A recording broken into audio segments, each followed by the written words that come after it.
Hello and welcome on our YouTube channel genius mind, जहां पर आपको मिलेगा कंसेप्ट प्लस सम, इसीलिए कंसेप्ट इज पावर। और आज की इस वीडियो में हम स्टार्ट करने वाले हैं क्लास 10 का जो न्यूमेरिकल का पार्ट है, चैप्टर 4 का numerical, current effects of current electricity का जो न्यूमेरिकल है वो। इसमें दो टाइप के न्यूमेरिकल्स हैं, एक टाइप का फॉर्मूलाज मैंने लिखा और इसके फर्स्ट वीडियो को मैंने बनाया भी है जिसमें मैंने पूरे फॉर्मूलाज को एक्सप्लेन किया है, प्लस एक सम सॉल्व किया। आज इसी टाइप का हम सेकेंड सम सॉल्व करने वाले हैं जो कि आपको यहाँ पर बोर्ड पे दिख रहा है। ये आपके प्रैक्टिस टेक्स्ट बुक के क्वेश्चन का सेकंड क्वेश्चन है।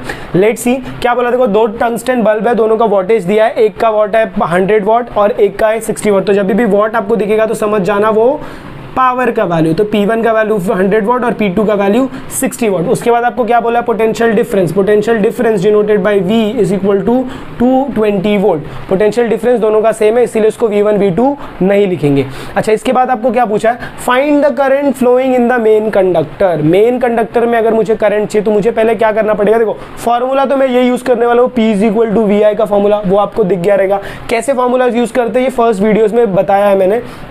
टू फाइंड क्या करना है, current flowing in main conductor. Main conductor में जो करंट फ्लो कर रहा है वो मुझे फाइंड करना है, दैट इज माय आई। अब आपको सिंपल दिख रहा है, यहाँ पर P दिया है, V दिया और आ दिया, तो यहाँ से कौन सा फॉर्मूला उठाऊंगा, ये फॉर्मूला। उस दिन हमने ये फर्स्ट वाले फॉर्मूला पे सम किया है, ये P is equal to VI का फॉर्मूला मुझे लगाना है। लेकिन यहाँ पर मुझे दो पावर है तो मुझे क्या करना पड़ेगा, दोनों पावर को ऐड करके एक पावर बनाना पड़ेगा। तो देखिए कैसे करेंगे। जब मैं सोल्यूशन की बात करता हूँ, इससे पहले आप क्या लिखोगे, फॉर्मूला लिखोगे। जब आप फॉर्मूला लिखते हो तो फॉर्मूला एक ही रहेगा, P is equal to VI। इसके लिए आपको ये फॉर्मूलाज ऐसे बाय हार्ट करने पड़ेंगे। अगर बाय हार्ट नहीं करना तो मैंने जैसे बताया है वो ट्रिक से आप याद रख सकते हो। देखिए, इसके आगे जब आप जाते हो तो मुझे पहले क्या करना पड़ेगा, टोटल पावर निकालना पड़ेगा, क्योंकि मेन कंडक्टर का पूछा है ना। ये जो पावर दिया है ये खाली बल्ब का है और मुझे मेन कंडक्टर का चाहिए, तो कंडक्टर के लिए मुझे क्या करना पड़ेगा, ये दोनों कंडक्टर में आते हैं और दोनों को मुझे क्या करना पड़ेगा, ऐड करना पड़ेगा। तो जब मैं ऐड करूंगा तो total power denoted by P which is equal to P1 plus P2। अच्छा, P1 का वैल्यू कितना आपका 100 है और P2 का वैल्यू कितना है 60, तो ये टोटल वैल्यू कितना हो जाएगा 160 वॉट हो जाएगा। अब मैं सिंपली क्या करूंगा, आपका फॉर्मूला लगा दूंगा, therefore by the power formula, तो P is equal to VI हो जाएगा। पावर का वैल्यू आपको कितना दिया है 160 वॉट, तो यहाँ पर मैं क्या लिखूंगा, 160 what is equal two volt का वैल्यू कितना दिया है 220 वोल्ट इनटू करंट। इसको लिखेंगे स्टेटमेंट नंबर 1 और यहाँ पर रीजन क्या लिखोगे, फ्रॉम 1 एंड गिवन, क्योंकि एक वैल्यू, ये गिवन वैल्यू ये आपको 1 से मिला है। इसे डिवाइड करेंगे तो 160 divided by 220 is equal to your current का वैल्यू। तो ये वैल्यू कितना हो जाएगा आपका, I इज इक्वल टू 16/22। जब आप इसे डिवाइड करोगे तो आपको आंसर मिलेगा 0.72 एम्पेयर और करंट का यूनिट क्या होता है, एम्पेयर। तो लास्ट स्टेटमेंट होगा मेरा, therefore the value of I या फिर the current flowing in the main conductor is 0.72 ampere. तो चलिए मूव ऑन करते हैं। ये आपके टेक्स्ट बुक का ही सम है, लेकिन सॉल्व एग्जाम्पल का सम है, इंपॉर्टेंट सम है, बहुत ज़्यादा चीज़ें घुमा फिरा के दी हुई हैं। रीड आउट करते देखिए, a 6 metre long wire is made from an alloy nichrome is shaped into a coil for producing heat. It has a resistance of 24 ohm. जो important part है उसे मैंने पहले ही highlight कर दिया। It has a resistance of 24 ohm. Can we get more heat if the length of the wire is reduced? अच्छा, तो इधर आपको क्या पूछा है कि एक वायर है जो 6 मीटर लंबा है, उसमें वो क्या करता है, वो कोई ना कोई टाइप का या फिर कुछ अमाउंट का हीट प्रोड्यूस करता है। अब आपको पूछा है कि अगर मैं उसके लेंथ को आधा कर दूं और उससे फिर मैं क्या करता हूँ, कॉइल बनाता हूँ, तो क्या जो मेरा जो हीट प्रोड्यूस होगा वो मेरा पहले वाले जिसका 6 मीटर था उससे ज़्यादा होगा कि कम होगा। और ऐसा करने के लिए उन्हें कौन से बैटरी से ज्वाइन किया है जिसका पोटेंशियल डिफरेंस कितना दिया है 220 वोल्ट। तो हम लोग पहले क्या करने वाले हैं, केस 1 और केस 2 होगा। सबसे पहले केस 1 लिखेंगे। केस 1 की जब मैं बात करूं तो यहाँ पर लेंथ आपका कितना रहने वाला है 6 मीटर रहेगा, रेजिस्टेंस आपका कितना रहेगा 24 ओहम और आपका पोटेंशियल डिफरेंस कितना रहने वाला है 220 वोल्ट रहेगा। जब मैं केस 2 की बात करूंगा तो केस 2 में मेरा क्या होगा, जो लेंथ होगा वो हाफ हो जाएगा। तो केस 2 में लेंथ इज हाफ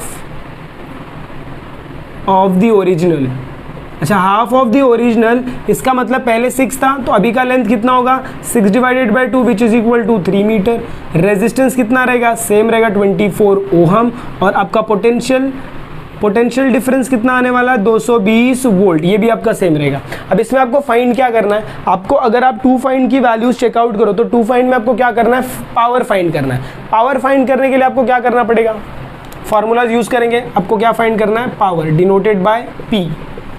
अब बताइए फॉर्मूला कौन सा यूज होगा। अभी यहाँ पर क्या क्या दिया आपको, लेंथ दिया है, आर दिया है, पोटेंशियल डिफरेंस दिया है, तो पावर का फॉर्मूला लगाना है। अगर पावर का फॉर्मूला लगाना है तो इसमें से मुझे कुछ मिलने वाला है क्या, देखिए और बताइए क्या इसमें से मुझे कुछ मिलेगा, पावर मिल सकता है ना मुझे, कैसे,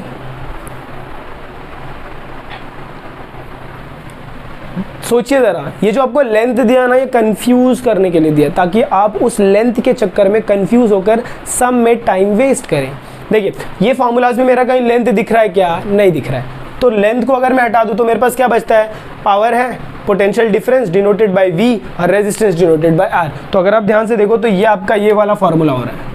तो मुझे क्या करना है, दोनों केसेस के लिए अलग अलग वो फॉर्मूलाज को मुझे अप्लाई करना है, और जैसे ही एक बार मैं वो फॉर्मूलाज को अप्लाई करता हूँ तो फिर मुझे मेरा वैल्यू मिल जाएगा। बट एक प्रॉब्लम और है, देखो यहाँ पर 6 मीटर लेंथ था तो रेजिस्टेंस कितना था, 24 था। यहाँ पर जैसे मैंने उसके वैल्यू को हाफ किया तो मेरा रेजिस्टेंस का वैल्यू भी कितना हो जाएगा, हाफ हो जाएगा, और ये हो जाएगा 12। पोटेंशियल डिफरेंस नहीं चेंज होने वाला, क्योंकि पोटेंशियल डिफरेंस का जो वैल्यू रहेगा वो कांस्टेंट रहेगा। जब आप किसी एक वायर है, ये मेरा पूरा एक वायर है, इसका जो आपका रेजिस्टेंस था वो 24 ओहम, तो जब मैं इसे हाफ करूंगा तो वो 24 भी तो हाफ होगा, वो आपको ध्यान में रखना है।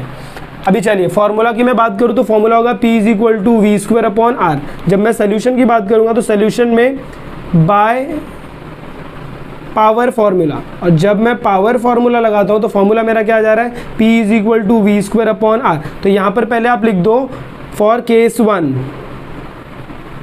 क्योंकि दोनों को अलग से सेपरेटली सॉल्व करना है। P is equal to V square upon R. Power आपको इसमें किसका वैल्यू चाहिए, पावर का ही वैल्यू चाहिए, तो V का वैल्यू आपको कितना दिया है, देखो V का वैल्यू कितना दिया है, V मतलब क्या, पोटेंशियल डिफरेंस, तो पोटेंशियल डिफरेंस का V ऐसे लिख दो तो आपको समझ में आएगा। तो ये वैल्यू कितना दिया है, 220 वोल्ट का स्क्वायर डिवाइडेड बाय रेजिस्टेंस कितना दिया, 24। अब इसे मैं कैसे सॉल्व कर सकता हूँ, 220 को मैं 2 बार लिख दूँ और यहाँ पर क्या करता हूँ 24 लिख दिया।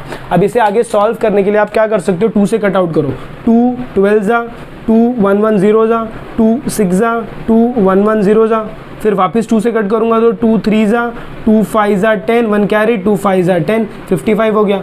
अब मेरा वैल्यू कितना हो गया, 55 इंटू 110 अपॉन 3 डिवाइड करने का और आंसर लेकर आने का। तो जो आपका आंसर आएगा दैट विल बी योर 2016। इसे हम मल्टीप्लाई कर लेते, देखो 55 को अगर मैं 11 से मल्टीप्लाई करूँ तो 5 5 क्रॉस 5 5, तो ये 5 हो जाएगा 10 0 1 6 6050, और 6050 ये वैल्यू आ गया 6050 डिवाइडेड बाय, जब मैं 3 करता हूँ तो वैल्यू कितना होगा, देखो 3 2 जा 6 हो जाएगा, फिर ये 0 है तो 2 0 जा 0, फिर 2 3 1 जा 3, फिर 1 कैरिड, 3 6 जा 18 डॉट 6 7। कितना पावर का यूनिट क्या होता है, वॉट, तो ये हो जाएगा आपका यहाँ पर वॉट। आई होप आपको ये फर्स्ट क्वेश्चन समझ में आया, बहुत ही सिंपल था। सिर्फ आपको एक चीज़ का ध्यान देना कि जब आप लेंथ को हाफ कर रहे हो तो आपको रेजिस्टेंस को भी हाफ करना है। फिर आपने ये फॉर्मूला लगाया P is equal to V square upon R, solve किया। सोल्यूशन का पार्ट आपको, देखो सोल्यूशन आप किसी से पूछ नहीं सकते, क्योंकि एग्जाम हॉल में जब सोल्यूशन आता है तो हमें नहीं पता रहता कि वो किस टाइप का क्वेश्चन या फिर किस टाइप की वैल्यूज यहाँ पर आपको देंगे, ईजी भी दे सकते हैं, हार्ड भी दे सकते हैं, तो ये पैटर्न आपका रहता है। बट फिर भी मैंने आपको कैलकुलेट करके बताया कैसे आप सिंपली सॉल्व आउट कर सकते हो।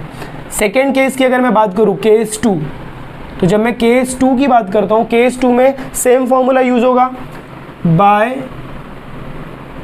पावर फॉर्मूला, बट यहाँ पर मैं भी केस 2 के वैल्यूज़ को यूज़ करने वाला हूँ। तो फिर मेरा वैल्यू क्या रहेगा, देखो P is equal to V square, P is equal to V square upon R. अगर आपको चाहिए तो आप यहाँ पर ऐसा कर दीजिए, इसको V1 कर दीजिए, सॉरी V तो सेम रहने वाला है, इसको R1 कर दीजिए, तो यहाँ पर ये R1 हो जाएगा, और ये P1 का वैल्यू इसको आप R2 कर दो तो ये P2 हो जाएगा, और ये R2 का वैल्यू हो जाएगा। तो आप डिफरेंशिएट कर सकते हो।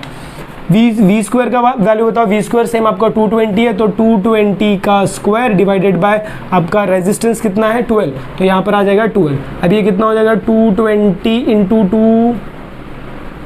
220 अपॉन 12 हो जाएगा। अगर इससे आगे आप सॉल्व करो तो P2 का वैल्यू आपको कितना मिलेगा, देखो कट आउट करते हैं, 220 इंटू 220 अपॉन 12, 2 से अगर मैं कट आउट करूँ तो ये मेरा वैल्यू कितना हो जाएगा, 2 6 ज़ा 2 1 1 0 ज़ा 2 3 ज़ा 2 1 1 0 ज़ा।